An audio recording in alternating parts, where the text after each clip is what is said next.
Capítulo 6. O poder de uma crise. Como os líderes criam hábitos através do acaso e da intenção. Primeiro, o paciente já estava inconsciente quando foi conduzido na maca para a sala de cirurgia do Rhode Island Hospital. O queixo estava frouxo, olhos fechados, e a extremidade de um tubo de intubação despontava acima de seus lábios, quando uma enfermeira o conectou a uma máquina que impeliria ar para dentro de seus pulmões durante a cirurgia. Um de seus braços escorregou para fora da maca, com a pele salpicada de manchas hepáticas. O homem tinha 86 anos e 3 dias antes sofrera uma queda em casa. Depois disso, sentira a dificuldade de ficar acordado e responder perguntas. Então, a mulher acabara chamando uma ambulância. No pronto-socorro, um médico lhe perguntou o que tinha acontecido, mas o homem sempre cabeceava de sono no meio das frases. Um mapeamento de sua cabeça revelou o motivo. O tombo fizera com que seu cérebro se chocasse contra o crânio, causando o que é conhecido como hematoma subdural. O sangue se acumulava dentro da parte esquerda do crânio, forçando as delicadas dobras de tecido no interior do osso. O fluido vinha se acumulando havia quase 72 horas, e as partes do cérebro que controlavam a respiração e o coração começavam a falhar. Se o sangue não fosse drenado, o homem morreria. Na época, o Rhode Island Hospital era uma das mais avançadas instituições médicas dos Estados Unidos, o principal hospital de ensino para Brown University e o único centro de trauma nível 1 no sudeste da Nova Inglaterra. Naquele prédio alto de tijolos e vidro, médicos haviam aperfeiçoado técnicas de ponta, incluindo o uso de ondas de ultrassom para destruir rumores dentro do corpo de um paciente. Em 2002, a Coalizão Nacional de Serviços de Saúde avaliou a UTI do hospital como uma das melhores do país. Porém, na época em que o paciente idoso chegou, o Rhode Island Hospital também tinha outra reputação, a de um lugar cindido por tensões internas. Havia inimizades profundas, corrosivas, entre enfermeiros e médicos. Em 2000, o Sindicato dos Enfermeiros votara por uma greve após reclamar que eram obrigados a cumprir turnos perigosamente longos. Mais de 300 deles postaram-se em frente ao hospital com placas que diziam: "Chega de escravidão e eles não podem tirar nosso orgulho.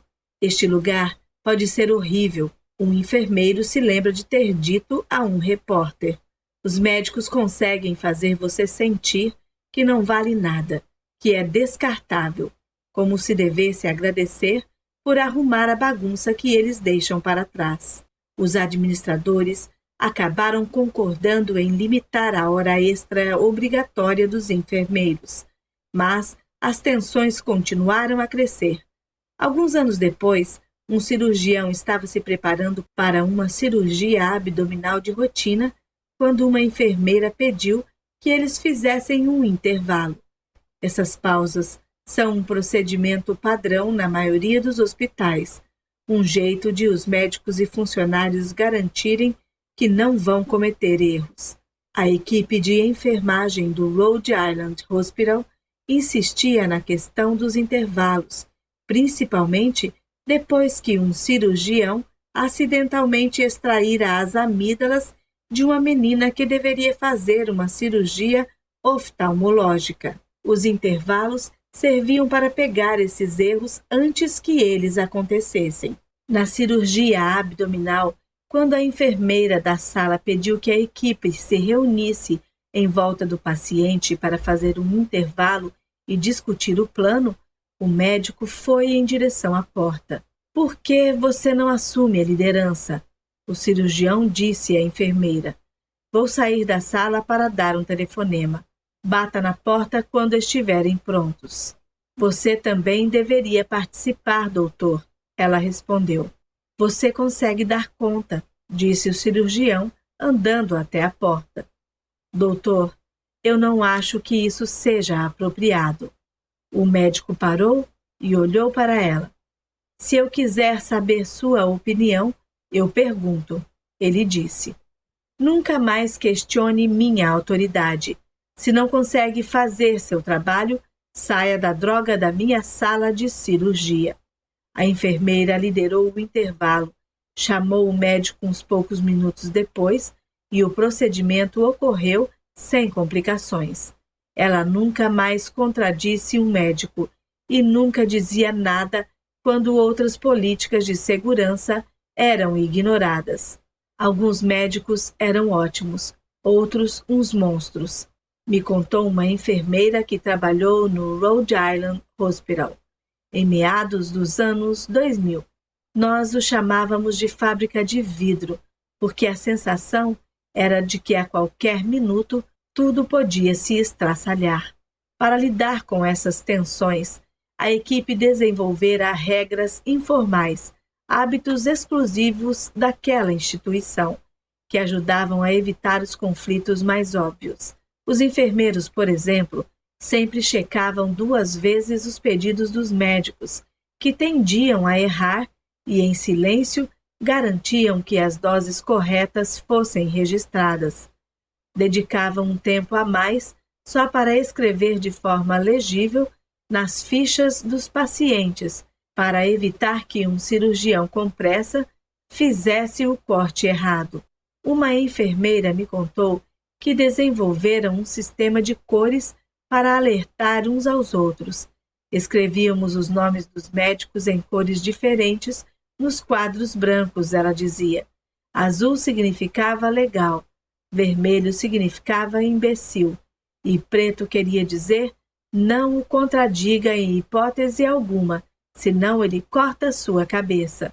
O Rhode Island Hospital era um lugar tomado por uma cultura corrosiva, diferente da Alcoa, onde hábitos angulares cuidadosamente projetados, com base na segurança dos funcionários, haviam gerado cada vez mais acertos. Dentro do Rhode Island Hospital, os hábitos surgiam de improviso entre os enfermeiros, tentando compensar a arrogância dos médicos. As rotinas do hospital não eram elaboradas com cuidado. Em vez disso, apareciam por acaso e se disseminavam através de avisos sussurrados, até que padrões nocivos surgissem.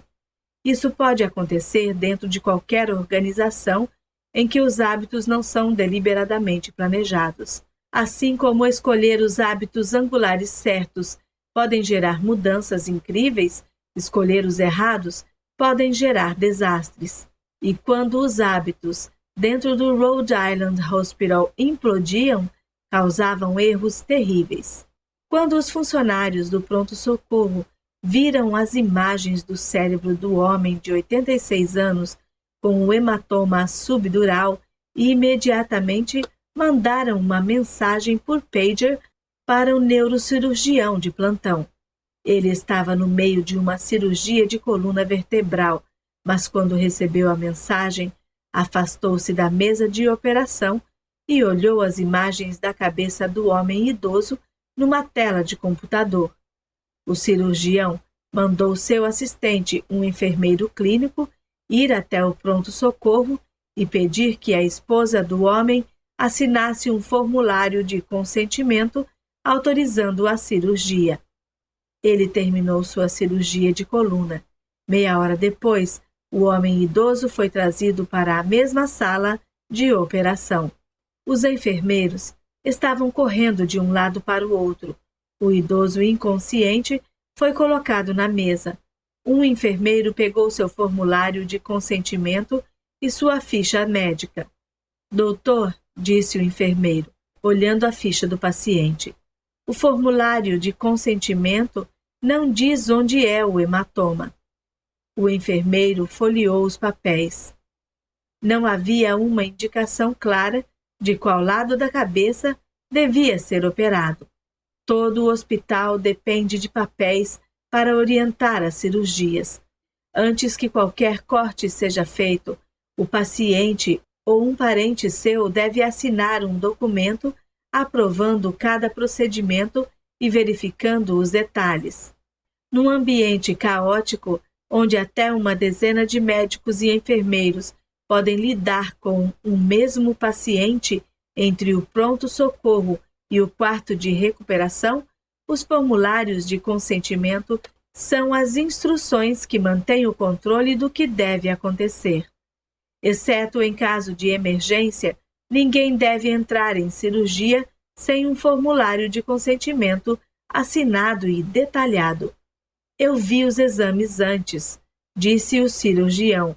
Era o lado direito da cabeça. Se não fizermos isso depressa, ele vai morrer.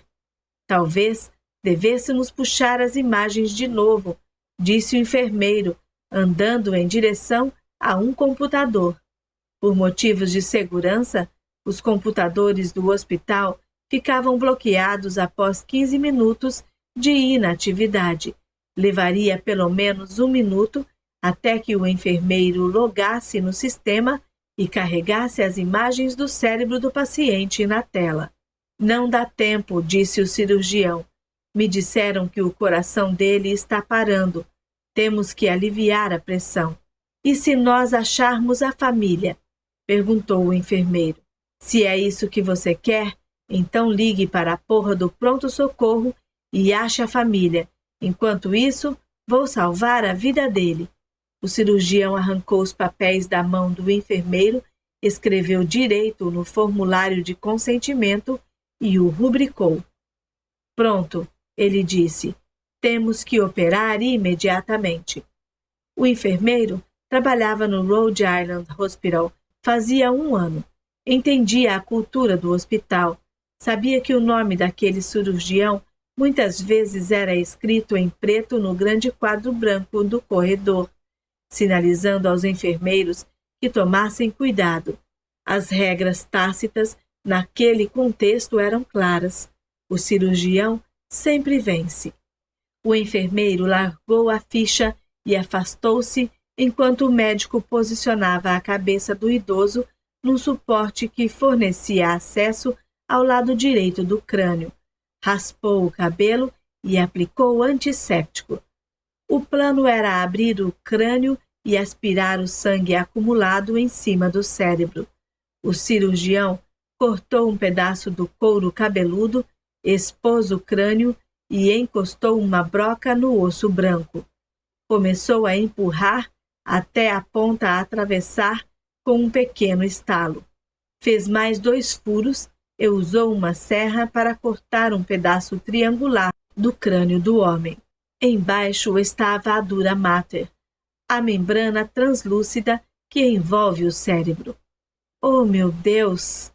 Alguém disse. Não havia hematoma. Estavam operando do lado errado da cabeça. Precisamos virá-lo, o cirurgião gritou.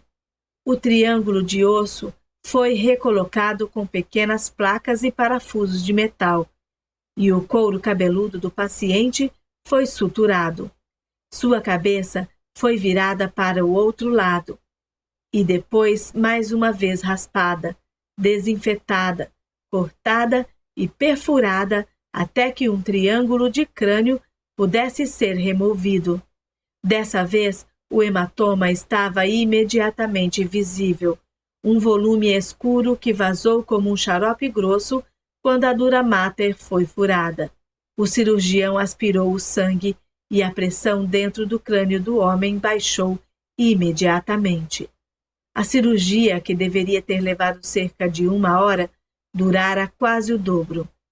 Depois disso, o paciente foi levado para a UTI, porém, jamais recuperou a plena consciência.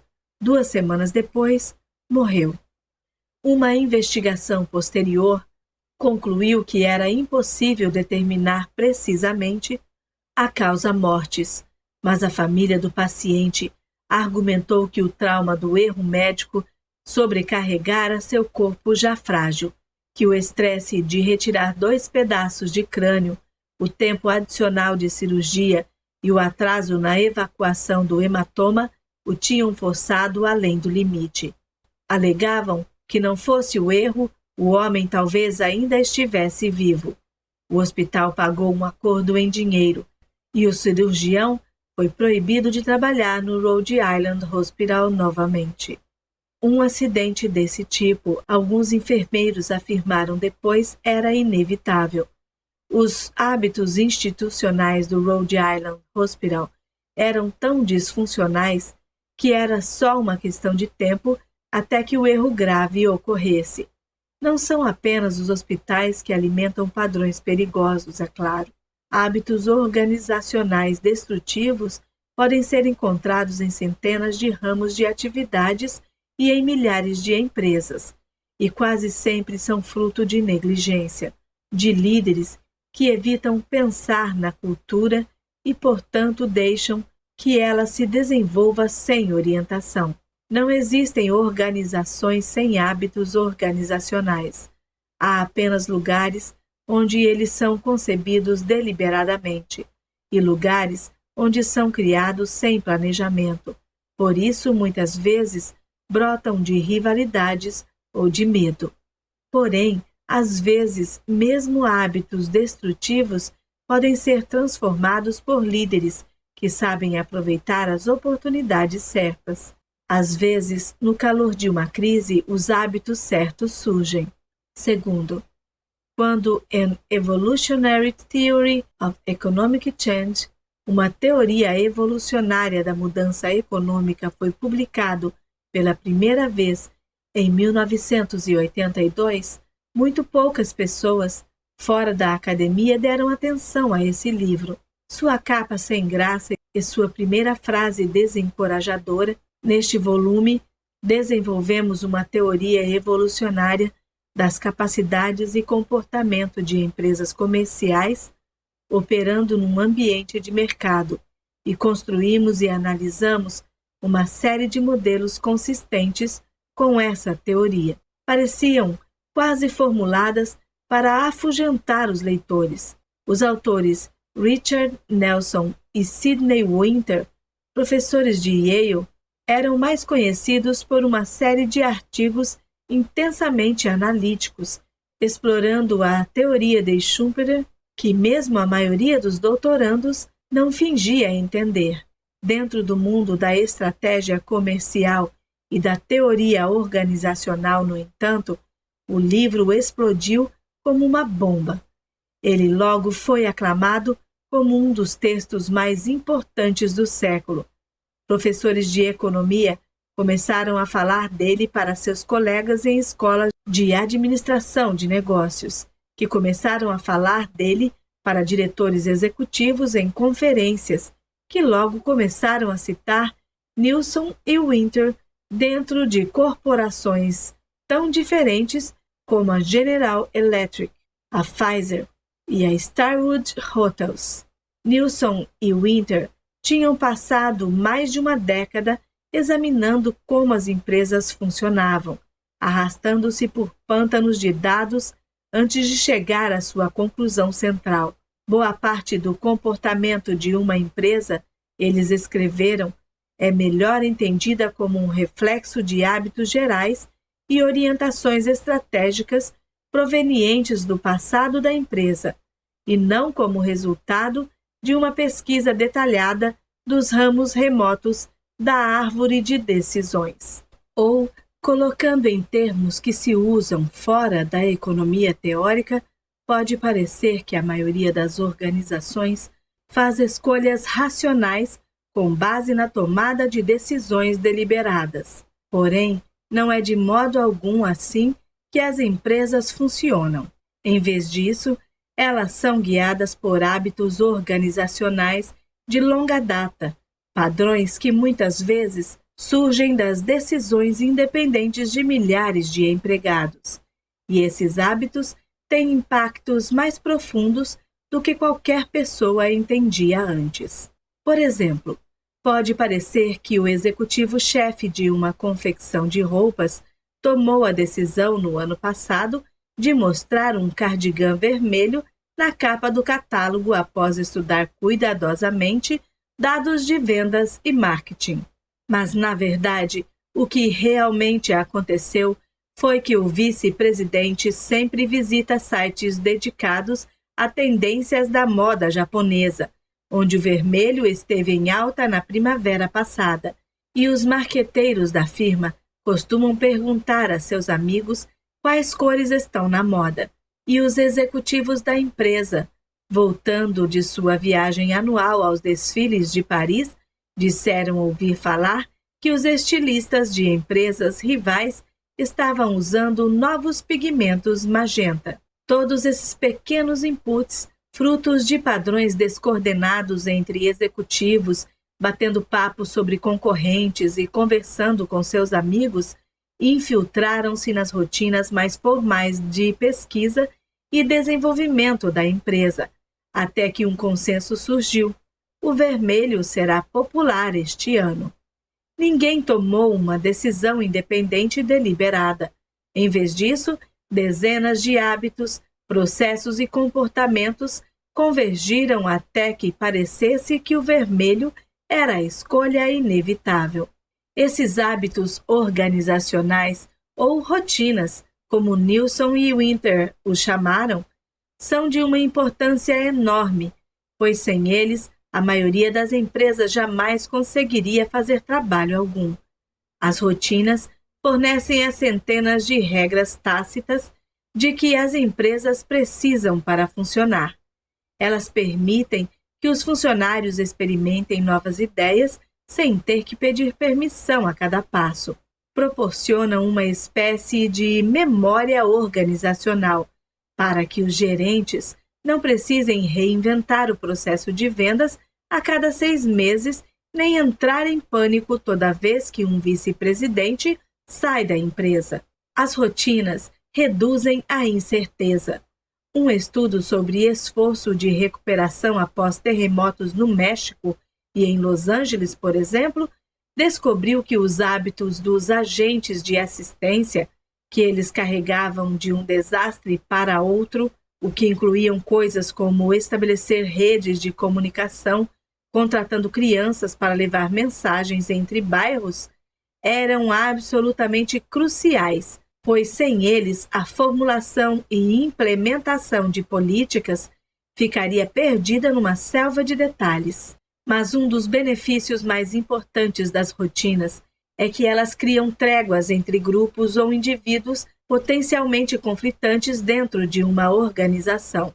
Os economistas, em geral, estão acostumados a tratar empresas como lugares idílicos onde todos se dedicam a um objetivo comum, ganhar o máximo de dinheiro possível. Nilson e Winter ressaltaram que no mundo real não é de modo algum assim que as coisas funcionam. As empresas não são grandes famílias felizes em que todos cooperam gentilmente. Na verdade, a maioria dos locais de trabalho compõe-se de feudos, nos quais executivos competem por poder e crédito, muitas vezes em escaramuças ocultas que fazem seu próprio desempenho parecer superior e o dos rivais parecer pior. Departamentos competem por recursos e sabotam uns aos outros para roubar a glória. Os chefes jogam seus subordinados uns contra os outros para que ninguém possa armar um golpe de Estado. As empresas não são famílias, são campos de batalha numa guerra civil. E, no entanto, apesar dessa propensão a guerras internas, a maioria das empresas segue funcionando em relativa paz, ano após ano, porque tem rotinas, hábitos que criam tréguas, que permitem a todos deixarem suas rivalidades de lado por tempo suficiente para o trabalho do dia ser feito. Hábitos organizacionais oferecem uma promessa básica. Se você seguir os padrões estabelecidos e respeitar a trégua, então as rivalidades não vão destruir a empresa, os lucros vão entrar e mais cedo ou mais tarde todo mundo vai ficar rico. Uma vendedora, por exemplo, sabe que pode aumentar sua comissão dando descontos generosos a clientes preferenciais em troca de grandes pedidos. Mas também sabe que se todo vendedor der descontos generosos, a empresa irá à falência e não haverá comissão nenhuma para distribuir. Então, surge uma rotina. Os vendedores se reúnem todo mês de janeiro e concordam em limitar quantos descontos vão oferecer para proteger os lucros da empresa, e no fim do ano, todo mundo recebe um aumento. Ou pensemos num jovem executivo aspirante a vice-presidente, que com um telefonema discreto para um cliente importante, poderia frustrar uma venda e sabotar o departamento de um colega, tirando-o do páreo para a promoção. O problema da sabotagem é que, mesmo que seja boa para você, ela geralmente é ruim para a empresa. Por isso, na maioria das empresas, surge uma regra tácita. Você pode ser ambicioso, mas se jogar pesado demais, seus colegas vão se unir contra você. Por outro lado, se você se concentrar em alavancar o próprio departamento, em vez de solapar seu rival, com o tempo você provavelmente receberá atenção. Rotinas criam tréguas que permitem que o trabalho seja feito. As rotinas e tréguas oferecem um tipo de justiça organizacional rudimentar e, por causa delas, escreveram Nilsson e Winter, conflitos dentro das empresas geralmente seguem trajetórias em boa parte previsíveis e mantêm-se dentro de limites previsíveis, que são consistentes com a rotina em vigor. A quantidade usual de trabalho é cumprida. As reprimendas e os elogios são feitos com a frequência usual.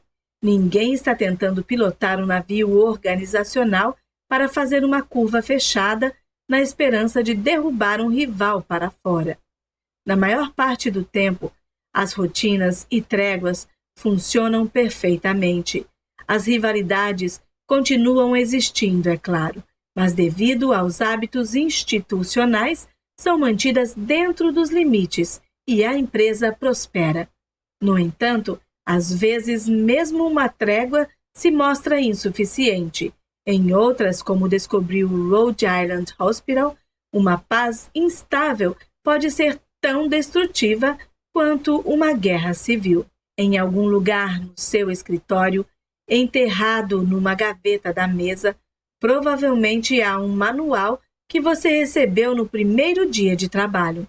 Ele contém formulários de despesas e regras sobre férias, opções de seguro e o fluxo organizacional da empresa. Possui gráficos em cores vivas descrevendo diferentes planos de saúde, uma lista de telefones importantes e instruções de como acessar seu e-mail ou inscrever-se no plano de aposentadoria 401(k). Agora, imagine o que você diria a um novo colega que pedisse conselhos sobre como se dar bem na sua empresa. Suas recomendações provavelmente não incluiriam nada que constasse no manual da empresa. Em vez disso, as dicas que você transmitiria: quem é de confiança, quais secretárias têm mais influência que os chefes, como manipular a burocracia para conseguir alguma coisa. São os hábitos de que depende todo dia para sobreviver. Se pudesse, de algum modo, fazer um diagrama de todos os seus hábitos no trabalho e as estruturas informais de poder, relacionamentos, alianças e conflitos que representam, e então sobrepor seu diagrama aos diagramas desenhados pelos seus colegas, isso criaria um mapa da hierarquia secreta da sua empresa, um guia de quem sabe fazer as coisas acontecerem e quem parece nunca estar à frente. As rotinas de Nilsson e Winter e as tréguas que elas possibilitam são cruciais para todo tipo de empresa. Um estudo na Universidade de Utrecht, na Holanda, por exemplo, analisou rotinas dentro do mundo da moda. Para sobreviver, todo estilista tem que possuir algumas habilidades básicas, criatividade e um talento para a alta costura em primeiro lugar. Mas isso não basta para o processo. O que faz a diferença entre o sucesso e o fracasso são as rotinas de um estilista, um sistema para conseguir cachemira italiana antes que o estoque dos atacadistas se esgote, um processo para achar os melhores costureiros de zíperes e botões, uma rotina para enviar um vestido para uma loja em 10 dias e não em 3 semanas. A moda é um ramo tão complicado que, sem os processos certos, uma nova empresa pode se atolar na logística e, uma vez que isso acontece, a criatividade deixa de importar. E que novos estilistas possuem mais chances de ter os hábitos certos? Aqueles que formaram as tréguas certas e acharam as alianças certas. Tréguas são tão importantes que novas marcas geralmente dão certo apenas se são lideradas por pessoas que saíram de outras empresas de moda em bons termos. Algumas pessoas talvez pensassem que Nilsson e Winter estavam escrevendo um livro sobre teoria econômica pura, mas o que realmente produziram foi um guia para sobreviver no mundo corporativo norte-americano. Além disso, as teorias de Nilsson e Winter também explicam por que as coisas deram tão errado no Rhode Island Hospital. O hospital tinha rotinas que criavam uma paz incômoda entre enfermeiros e médicos. Os quadros brancos, por exemplo, e os avisos que os enfermeiros sussurravam uns para os outros eram hábitos que estabeleciam uma trégua básica. Esses pactos delicados permitiam que a organização funcionasse na maior parte do tempo. Porém, tréguas só são duráveis quando criam uma justiça real. Se uma trégua é desequilibrada, se a paz não é real, então as rotinas muitas vezes falham justamente quando são mais necessárias. A questão crucial no Rhode Island Hospital era que apenas os enfermeiros estavam cedendo poder para manter uma trégua. Eram os enfermeiros que conferiam 2 vezes os medicamentos dos pacientes e faziam um esforço a mais para escrever com clareza nas fichas. Eram eles que aguentavam os maus tratos de médicos estressados. Eram eles que ajudavam a separar os médicos gentis dos déspotas, para que o resto dos funcionários soubesse quem tolerava sugestões na sala de operação e quem daria um chilique se você abrisse a boca. Os médicos, muitas vezes, nem se davam ao trabalho de aprender os nomes dos enfermeiros. Os médicos estavam no comando, e nós éramos subalternos, me disse uma enfermeira. Enfiávamos o rabo entre as pernas e sobrevivíamos. As tréguas no Rhode Island Hospital eram unilaterais. Então, nesses momentos cruciais, por exemplo, quando um cirurgião estava prestes a fazer uma incisão precipitada e um enfermeiro tentou intervir, as rotinas que poderiam ter evitado o acidente vieram abaixo, e o lado errado da cabeça do homem de 86 anos foi aberto. Alguns talvez sugiram que a solução são tréguas mais igualitárias, que se a administração do hospital cuidasse melhor da atribuição de autoridade, talvez surgisse um equilíbrio de poder mais saudável, e enfermeiros e médicos seriam forçados a se respeitar. Esse é um bom começo. Infelizmente, não é o bastante. Criar uma organização bem-sucedida não é apenas questão de equilibrar a autoridade. Para que uma organização funcione, os líderes precisam cultivar hábitos que tanto criem uma paz real e equilibrada, quanto, paradoxalmente, deixem absolutamente claro quem está no comando. Terceiro, Philip Brickell, um empregado do metrô de Londres de 43 anos, estava dentro do cavernoso saguão principal da estação King's Cross, numa noite de novembro de 1987, quando um passageiro o interrompeu enquanto recebia bilhetes e disse que havia um lenço de papel pegando fogo na base de uma escada rolante ali perto. King's Cross era uma das maiores, mais suntuosas e mais movimentadas estações de metrô de Londres, um labirinto de longas escadas rolantes, corredores e túneis, alguns dos quais tinham quase um século de existência. As escadas rolantes da estação em particular eram famosas por seu tamanho e idade. Algumas se estendiam por até 5 andares subterrâneos e eram feitas com ripas de madeira e corrimão de borracha, os mesmos materiais utilizados para construí-las décadas antes. Mais de 250 mil passageiros passavam por King's Cross todo dia em 6 linhas de metrô diferentes. Durante a hora do rush no fim de tarde, a bilheteria da estação era um mar de gente apressada, sob um teto repintado tantas vezes que ninguém lembrava sua cor original. O lenço de papel em chamas, disse o passageiro, estava na base de uma das escadas rolantes mais compridas da estação, servindo a linha Piccadilly.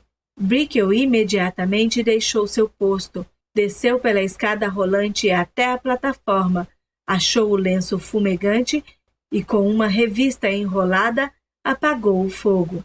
Então voltou ao seu posto.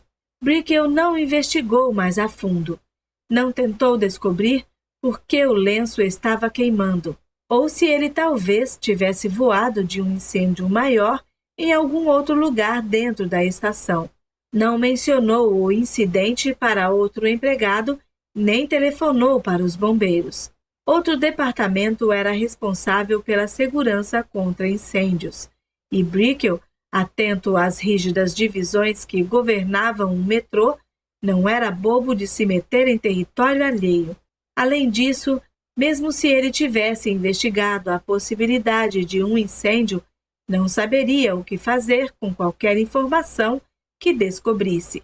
A cadeia de comando severamente estabelecida do metrô de Londres proibia que ele contatasse outro departamento sem a autorização direta de um superior.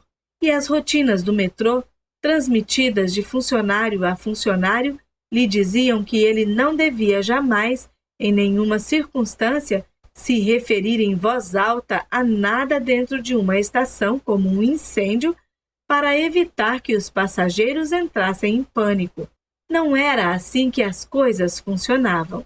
O metrô era governado por uma espécie de regulamento teórico que ninguém nunca tinha visto nem lido, e que na verdade não existia, a não ser nas regras tácitas que regiam a vida de todos os funcionários.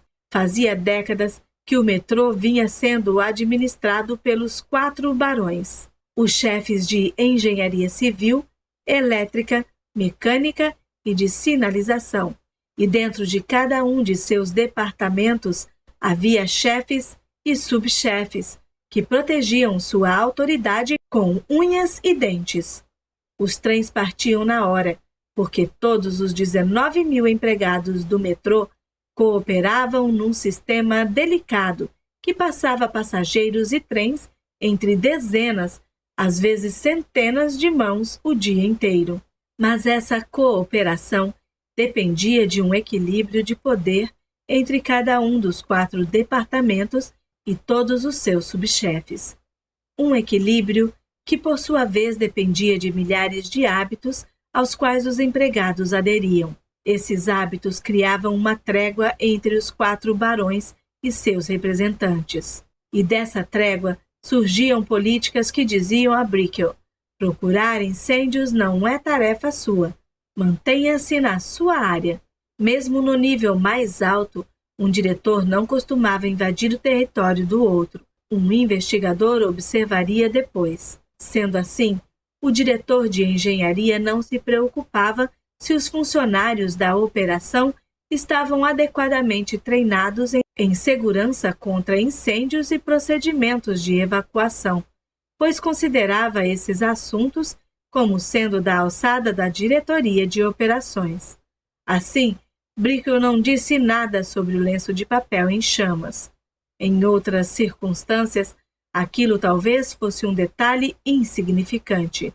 Nesse caso, o lenço era um aviso, um pouco de combustível que escapara de um incêndio maior, escondido, mostrando que mesmo as tréguas perfeitamente equilibradas podem se tornar perigosas se não forem projetadas da maneira correta. 15 minutos depois de Brickell voltar à sua cabine, outro passageiro notou um fio de fumaça enquanto subia pela escada rolante da linha Piccadilly. Ele o mencionou a um funcionário do metrô. O inspetor de segurança da estação King's Cross, Christopher Hayes, por fim foi chamado para investigar. Um terceiro passageiro, vendo fumaça e um clarão vindo debaixo da escada, apertou um botão de parada de emergência e começou a gritar para os passageiros que saíssem da escada rolante.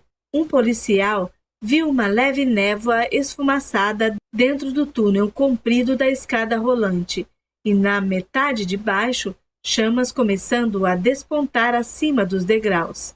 E, no entanto, Hayes, o inspetor de segurança, não chamou a brigada de incêndio de Londres. Ele próprio não tinha visto fumaça alguma. E outra das regras tácitas do metrô era que os bombeiros jamais deviam ser acionados, a não ser que fosse absolutamente necessário. O policial que percebera a névoa achou que devia contatar a delegacia. Seu rádio não funcionava no subterrâneo, então subiu uma longa escada até o lado de fora da estação e ligou para seus superiores, que por fim transmitiram a mensagem ao corpo de bombeiros. Às 19h36, 22 minutos após Brickell ter sido alertado sobre o lenço de papel em chamas, a brigada de incêndio recebeu um chamado. Pequeno incêndio em King's Cross. Os passageiros passavam pelo policial do lado de fora, falando no rádio. Estavam entrando com pressa na estação, descendo pelos túneis, tentando chegar em casa para o jantar. Em questão de minutos, muitos deles estariam mortos.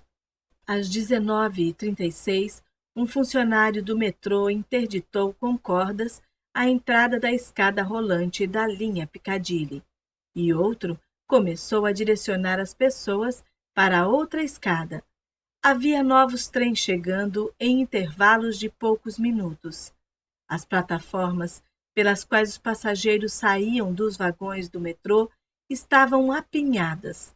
Um engarrafamento começou a se formar na base de uma escadaria aberta. Hayes, o inspetor de segurança, entrou numa passagem que levava à sala de máquinas da escada rolante da linha Piccadilly.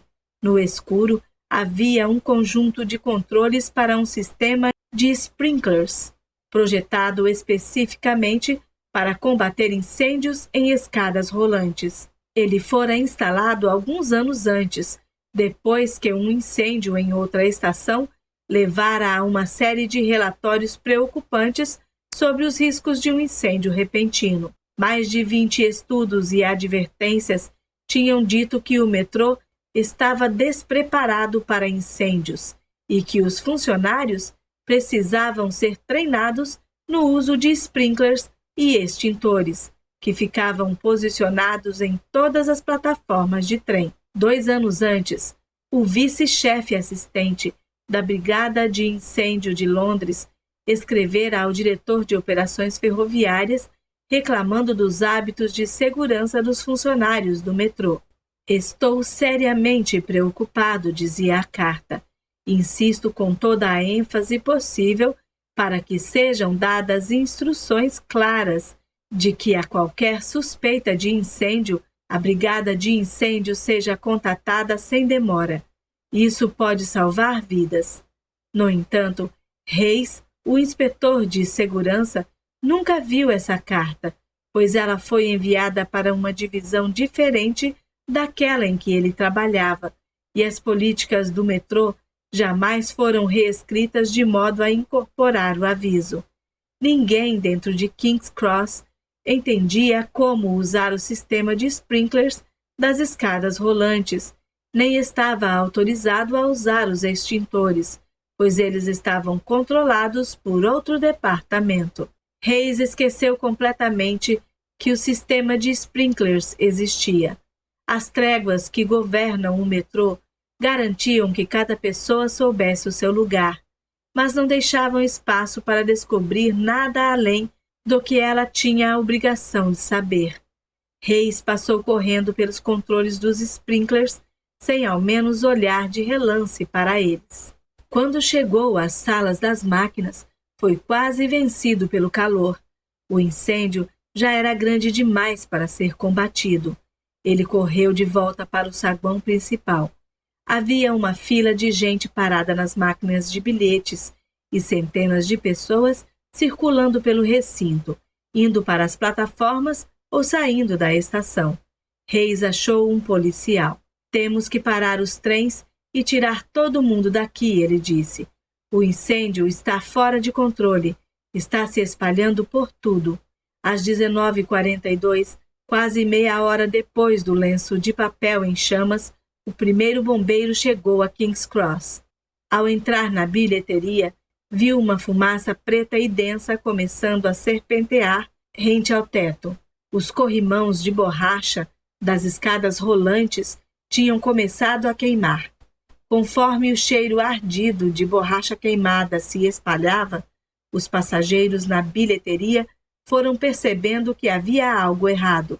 Andavam em direção às saídas, enquanto bombeiros abriam caminho entre a multidão, lutando para avançar no contrafluxo. Lá embaixo, o incêndio estava se alastrando. A escada rolante inteira agora estava em chamas, gerando um gás superaquecido que subiu até o topo do poço, envolvendo a própria escada, onde ele ficou preso contra o teto do túnel, que estava coberto com cerca de 20 camadas de tinta antiga. Alguns anos antes, o diretor de operações do metrô sugerira que toda aquela tinta talvez representasse um risco de incêndio. Quem sabe, ele disse, as camadas antigas devessem ser removidas antes que uma nova fosse aplicada. Os protocolos de pintura não eram da sua alçada, no entanto. A responsabilidade pela pintura pertencia ao departamento de manutenção, cujo chefe educadamente agradeceu a recomendação ao colega, e então observou que, se ele quisesse interferir em outros departamentos, o favor rapidamente seria retribuído. O diretor de operações retirou sua recomendação. Conforme os gases superaquecidos se acumulavam junto ao teto do poço da escada rolante, todas aquelas velhas camadas de tinta começaram a absorver o calor. Cada novo trem que chegava impelia um novo jorro de oxigênio para dentro da estação, alimentando o fogo como um fole. Às 19h43, um trem chegou e um vendedor chamado Mark Silver desceu. Ele percebeu imediatamente que havia algo errado. O ar estava turvo, a plataforma abarrotada de gente. A fumaça vinha soprada para onde ele estava, encrespando-se em volta dos vagões de trem parados nos trilhos. Virou para entrar de volta no trem, porém as portas tinham fechado. Ele esmurrou as janelas, mas havia uma política não oficial para evitar atrasos. Uma vez que as portas estavam fechadas, não abriam novamente. De uma ponta à outra da plataforma, Silver e outros passageiros gritavam ao motorista para que ele abrisse as portas. O sinal mudou para verde e o trem partiu. Uma mulher pulou nos trilhos, correndo atrás do trem, enquanto ele avançava para dentro do túnel. "Me deixem entrar!" ela gritava. Silver andou pela plataforma até onde um policial estava direcionando todo mundo para longe da escada rolante da linha Piccadilly e rumo a outra escadaria. Havia uma multidão de pessoas em pânico esperando para subir. Todos sentiam o cheiro da fumaça e todas estavam amontoadas. O lugar estava quente por causa do fogo ou por causa da quantidade de pessoas. Silver não tinha certeza. Ele finalmente chegou à base de uma escada rolante que tinha sido desligada. Enquanto subia na direção da bilheteria, sentiu as pernas arderem com o calor de uma parede de 5 metros que o separava do poço da escada da linha Piccadilly. Olhei para cima e vi bolhas se formando na parede e no teto, ele disse depois. Às 19h45, um trem que chegava empurrou uma grande lufada de ar para dentro da estação. Conforme o oxigênio alimentava o fogo, as labaredas na escada da linha Piccadilly rugiam. Os gases superaquecidos junto ao teto do poço, alimentados pelo fogo embaixo e pela tinta borbulhante em cima, atingiram uma temperatura de combustão, o que é conhecido como ponto de inflamação generalizada. Nesse momento, tudo dentro do poço, a tinta, os degraus de madeira da escada rolante e qualquer outro combustível que estivesse presente, se incendiou numa rajada de fogo. A força da incineração repentina funcionou do mesmo modo que a explosão de pólvora na base de um cano de rifle. Começou a empurrar o fogo para cima através do poço comprido, absorvendo mais calor e velocidade conforme o incêndio se expandia, até ser disparado para fora do túnel e para dentro da bilheteria, numa muralha de chamas que incendiou metais, ladrilhos e carne humana. A temperatura dentro do saguão subiu 150 graus em meio segundo. Um policial que subia por uma das escadas rolantes laterais disse aos investigadores que viu um jato de fogo ser disparado para cima e então formar uma espécie de bola. Havia quase 50 pessoas dentro do saguão naquele momento. Acima do chão, na rua, um transeunte sentiu o calor explodir de uma das saídas do metrô. Viu um passageiro sair cambaleando e correu para ajudar. Segurei a mão direita dele com a minha mão direita, mas quando nossas mãos se tocaram, senti que a pele estava em brasa e parte da pele saiu na minha mão, disse o homem que o resgatou. Um policial que entrava na bilheteria quando a explosão aconteceu disse depois aos repórteres, de um leito do hospital, que uma bola de fogo me atingiu no rosto e me derrubou no chão. Minhas mãos pegaram fogo, estavam simplesmente derretendo. Ele foi uma das últimas pessoas que saíram com vida do saguão. Pouco depois da explosão, dezenas de caminhões de bombeiros chegaram, mas porque o regulamento do Corpo de Bombeiros os instruía a conectar suas mangueiras aos hidrantes da rua e não àqueles instalados pelo metrô dentro da estação, e porque nenhum dos funcionários do metrô tinham plantas mostrando o layout da estação. Todos os mapas ficavam num escritório que estava trancado, e nenhum dos bilheteiros, nem o gerente da estação, tinha as chaves. Os bombeiros levaram horas para apagar as chamas. Quando o incêndio finalmente foi apagado, a 1h46 da manhã, 6 horas depois que o lenço em chamas foi percebido, a contagem estava em 31 mortos e dezenas de feridos. Por que me mandaram direto para dentro do incêndio? Perguntou um professor de música de 20 anos no dia seguinte, de uma cama de hospital. Eu via as pessoas queimando, ouvia seus gritos. Por que ninguém assumiu o comando? Para responder a essas perguntas, pensemos em algumas das tréguas das quais o funcionamento do metrô de Londres dependia. Os bilheteiros foram advertidos de que sua jurisdição era estritamente limitada a vender bilhetes. Por isso, se viam um lenço de papel queimando, não avisavam a ninguém por medo de invadir território alheio.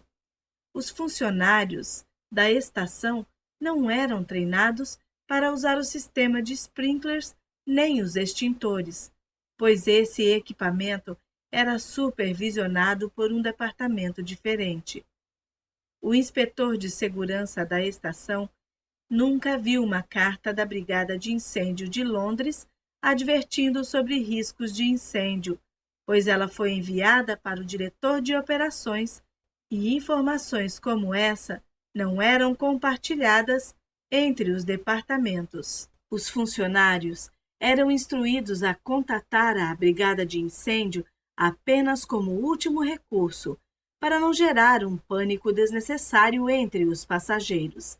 A Brigada de Incêndio insistia em usar seus próprios hidrantes de rua, ignorando canos na bilheteria que poderiam ter fornecido água, pois tinham recebido a ordem de não usar equipamento instalado por outros órgãos. Em alguns aspectos, cada uma dessas regras informais por si só faz um certo sentido. Por exemplo, o hábito que mantém os bilheteiros focados em vender bilhetes em vez de fazer qualquer outra coisa, inclusive ficar atentos a indícios de incêndio, existiam porque anos antes o metrô tivera problemas de falta de funcionários nas cabines. Os bilheteiros constantemente deixavam seus postos para recolher lixo ou indicar a direção dos trens para turistas, e como resultado, longas filas se formavam. Por isso, os bilheteiros receberam a ordem de ficar em suas cabines, vender bilhetes e não se preocupar com mais nada. Isso funcionou. As filas acabaram. Se os bilheteiros viam alguma coisa errada fora de suas cabines, além de seu escopo de responsabilidade, simplesmente não se intrometiam. E o hábito de a Brigada de Incêndio insistir em usar seu próprio equipamento. Isso era resultado de um incidente, uma década antes, quando um incêndio se alastrara em outra estação, enquanto os bombeiros gastavam preciosos minutos tentando conectar suas mangueiras e canos que não conheciam. Depois disso, todo mundo decidiu que era melhor se ater ao que eles já sabiam, ou seja, nenhuma dessas outras rotinas era arbitrária. Cada uma foi criada por um motivo. O metrô era tão vasto e complicado que só podia funcionar sem percalços se as tréguas eliminassem possíveis obstáculos. Diferente do que acontecia no Rhode Island Hospital, cada trégua gerava um legítimo equilíbrio de poder. Nenhum departamento estava acima dos outros. E, no entanto, 31 pessoas morreram. As rotinas e tréguas do metrô de Londres pareciam todas lógicas, até que brotou um incêndio. Nesse ponto, uma verdade terrível veio à tona. Não havia uma pessoa, departamento ou barão que fosse responsável em última instância pela segurança dos passageiros. Às vezes, uma única prioridade, ou um único departamento, ou pessoa, ou meta, precisa se sobrepor a todo o resto, por mais que isso seja desagradável ou ameace o equilíbrio de poder que mantém os trens passando na hora certa. Às vezes, uma trégua pode gerar perigos que pesam mais que qualquer paz. Há um paradoxo nesta observação, é claro. Como uma organização pode implementar hábitos que equilibrem a autoridade e, ao mesmo tempo, escolher uma pessoa ou meta que esteja acima de todas as outras? Como enfermeiros e médicos podem compartilhar a autoridade sem que deixe de ficar claro quem está no comando? Como um sistema metroviário evita tornar-se atolado em disputas de territórios sem deixar de garantir que a segurança continue sendo uma prioridade, mesmo que isso signifique que as linhas de autoridade precisem ser retraçadas? A resposta é aproveitar a mesma vantagem que Tony Dunk encontrou quando assumiu os lamentosos Bucks e que Paul O'Neill descobriu ao tornar-se diretor executivo de uma Alcoa desgovernada. É a mesma oportunidade que Howard Schultz explorou quando voltou para uma Starbucks vacilante em 2007. Todos esses líderes aproveitaram as possibilidades criadas por uma crise. Durante uma turbulência, os hábitos organizacionais se tornam maleáveis o bastante tanto para alocar responsabilidade quanto para criar um equilíbrio de poder mais imparcial. Na verdade, as crises são tão valiosas que, às vezes, vale a pena avivar um senso de catástrofe iminente em vez de deixar a coisa assentar. Quarto, 4 meses depois que o idoso com a cirurgia de crânio mal feita morreu no Rhode Island Hospital, outro cirurgião no hospital cometeu um erro parecido, operando o lugar errado na cabeça de outro paciente. O Departamento Estadual de Saúde deu uma advertência ao hospital e lhe aplicou uma multa de $50.000. 18 meses depois, um cirurgião operou a parte errada da boca de uma criança durante uma operação de palato fendido. 5 meses depois desse fato, um cirurgião operou o dedo errado de um paciente. 10 meses depois, a ponta de uma broca foi deixada dentro da cabeça de um homem. Por essas infrações, o hospital foi multado em outros $450.000. O Rhode Island Hospital não é a única instituição médica em que tais acidentes acontecem, é claro, mas eles tiveram o azar de se tornar o exemplo típico desses erros. Jornais locais publicaram relatos detalhados de cada incidente. Emissoras de TV acamparam em frente ao hospital. A mídia nacional também aderiu. O problema não vai sumir, disse um vice-presidente da Organização Nacional de Credenciamento de Hospitais a um repórter da Associated Press. As autoridades médicas estaduais declararam que o Rhode Island Hospital era uma instituição caótica. Era como trabalhar numa zona de guerra, me disse um enfermeiro. Havia repórteres de TV emboscando médicos quando estavam a caminho de seus carros. Um garotinho me pediu para garantir que o médico acidentalmente não cortasse seu braço fora durante a cirurgia. Parecia que tudo estava fora de controle. Com a pressão das críticas e da mídia, um senso de crise surgiu dentro do hospital. Alguns administradores começaram a recear que a instituição fosse perder sua credencial. Outros assumiram uma posição defensiva, atacando as emissoras de TV por transformá-los em alvos. Achei um botão dizendo bode expiatório que eu ia usar no trabalho, me disse um dos médicos. Minha mulher disse que era uma má ideia.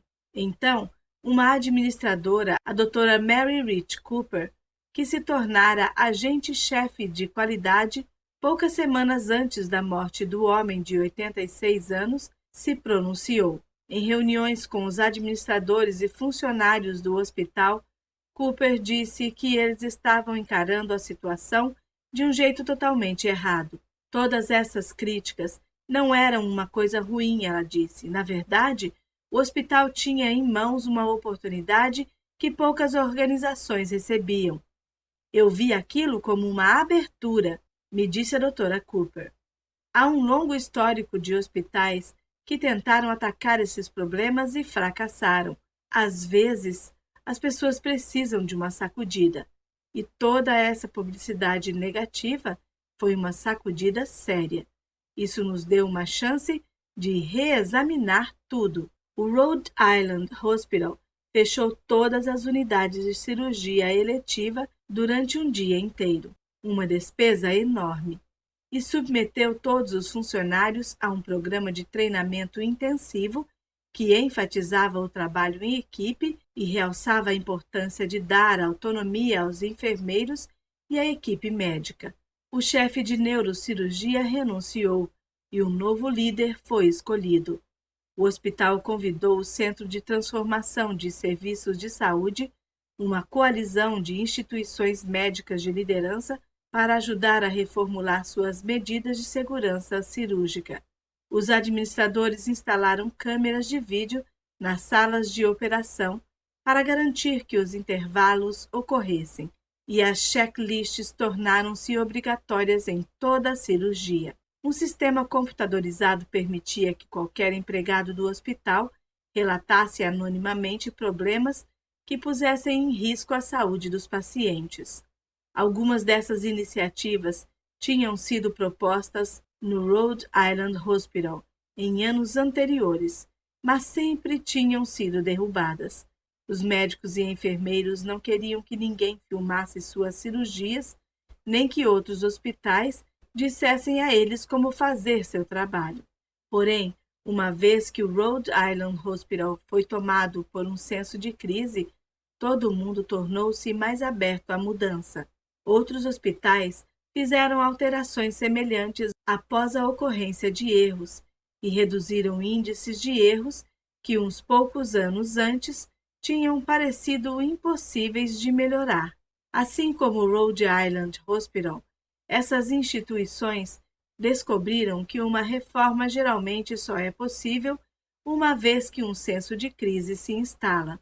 Por exemplo, um dos hospitais de ensino da Harvard University, o Beth Israel Deaconess Medical Center, passou por uma avalanche de erros e batalhas internas no fim dos anos 1990, que vazou para artigos de jornais e discussões entre enfermeiros e administradores em reuniões públicas. Alguns oficiais do Estado chegaram a falar em obrigar o hospital a fechar departamentos até que eles pudessem provar que os erros teriam fim. Então, o hospital sob ataque uniu-se na busca de soluções para mudar sua cultura. Parte da resposta foram as rondas de segurança, em que a cada 3 meses um médico experiente discutia uma cirurgia ou diagnóstico específico e descrevia nos mínimos detalhes um erro ou situação de risco para uma plateia de centenas de colegas. É terrível admitir publicamente um erro, disse o Dr. Donald Mourning, que até recentemente era o cirurgião-chefe suplente do Beth Israel Deaconess. 20 anos atrás, os médicos se recusavam a fazer isso, mas agora um verdadeiro senso de pânico alastrou-se pelos hospitais, e mesmo os melhores cirurgiões estão dispostos a comentar como chegaram perto de cometer um grande erro. A cultura da medicina está mudando. Bons líderes aproveitam crises para reformular hábitos organizacionais. Os administradores da NASA, por exemplo, tentaram durante anos melhorar os hábitos de segurança da agência, mas esses esforços foram em vão até que o ônibus espacial Challenger explodiu em 1986. Depois dessa tragédia, a organização conseguiu reformular o modo como fazia cumprir os padrões de qualidade. Pilotos de companhias aéreas também passaram anos tentando convencer os fabricantes de aviões e controladores de tráfego aéreo a redesenhar o layout dos cockpits e as comunicações dos controladores de tráfego. Então, um erro na pista de decolagem na ilha de Tenerife, na Espanha, matou 583 pessoas em 1977, e em menos de 5 anos, o layout do cockpit, os procedimentos de decolagem e as rotinas de comunicação dos controladores de tráfego foram reformulados. Na verdade, uma crise é uma oportunidade tão valiosa que um líder sábio muitas vezes prolonga de propósito um senso de emergência. Isso foi exatamente o que aconteceu depois do incêndio na estação King's Cross. 5 dias depois do ocorrido, o secretário de Estado britânico designou um investigador especial, Desmond Fennell, para estudar o incidente. Fennell começou entrevistando os administradores do metrô de Londres e rapidamente descobriu o que todos já sabiam havia anos, que a segurança contra incêndios era um problema sério e, no entanto, nada mudara. Alguns administradores tinham proposto novas hierarquias que teriam deixado clara a responsabilidade pela prevenção a incêndios. Outros haviam sugerido dar mais poder aos gerentes de estação para que eles pudessem fazer a ponte entre os diversos departamentos. Nenhuma dessas reformas tinha sido implementada. Quando o próprio Fennell começou a sugerir mudanças, viu os mesmos tipos de obstáculo. Chefes de departamento recusando-se a assumir responsabilidades ou sabotando-o com ameaças sussurradas contra seus subordinados começarem a surgir. Então, ele decidiu transformar sua investigação num circo midiático. Convocou audiências públicas que duraram 91 dias e revelou uma organização que havia ignorado diversos avisos de riscos. Insinuou para repórteres de jornal que os passageiros estavam correndo um grave perigo sempre que andavam de metrô. Comparou depoimentos de dezenas de testemunhas que descreviam uma organização na qual brigas por território importavam mais que a segurança dos passageiros.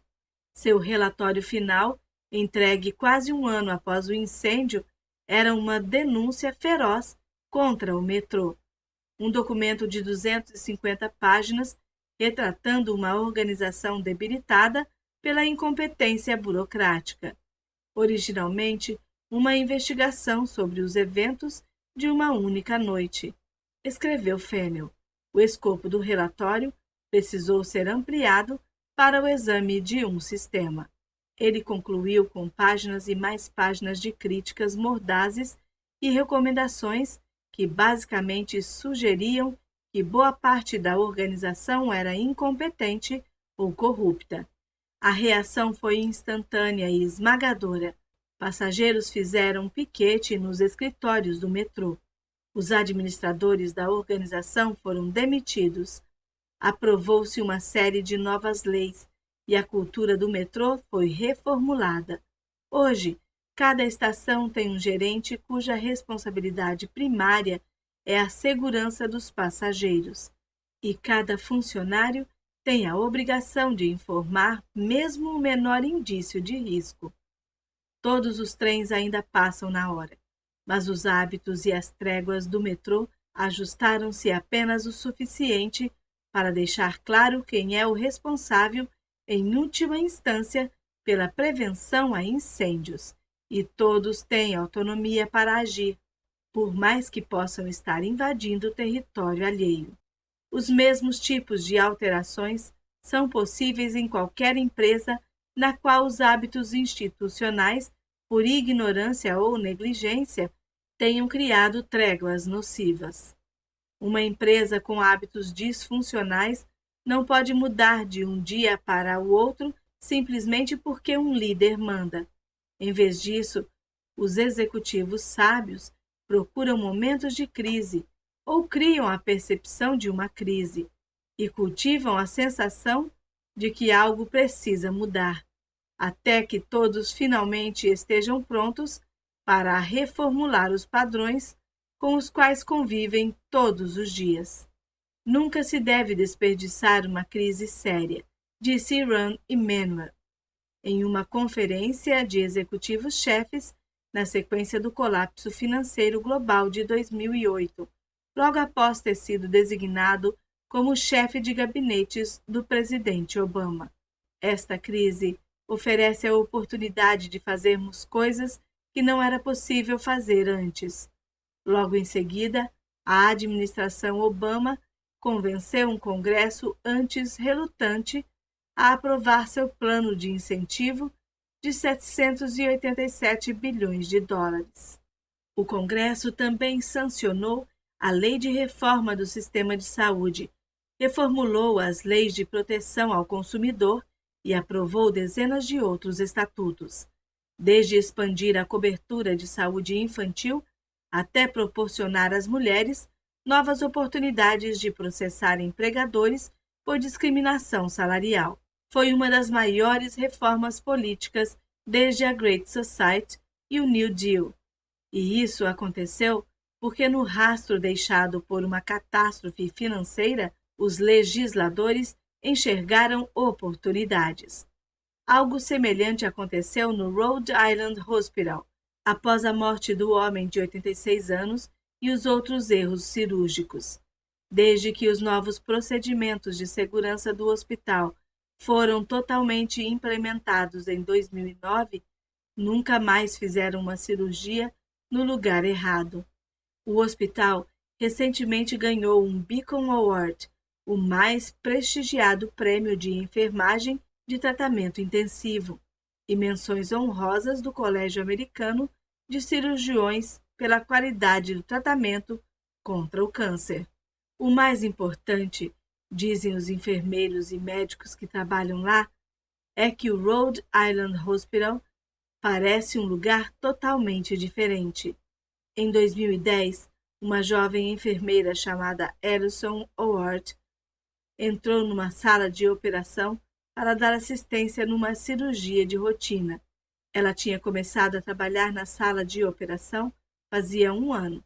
Era a pessoa mais nova e menos experiente do recinto.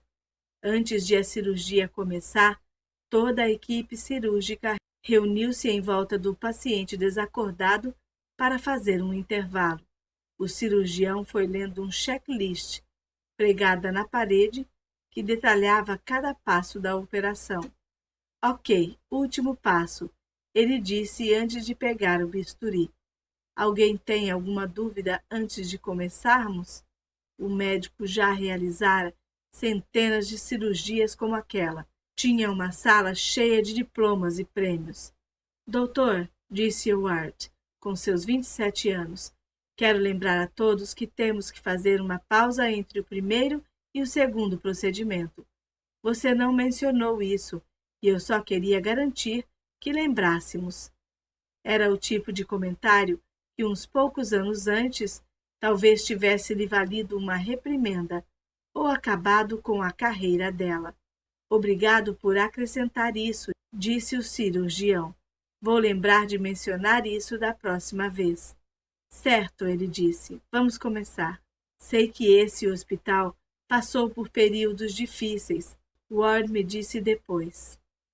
Mas agora é um lugar realmente cooperativo. Nosso treinamento, todos os modelos de comportamento, a cultura inteira do hospital é focada no trabalho em equipe. Sinto que posso falar qualquer coisa. É um lugar excelente de se trabalhar.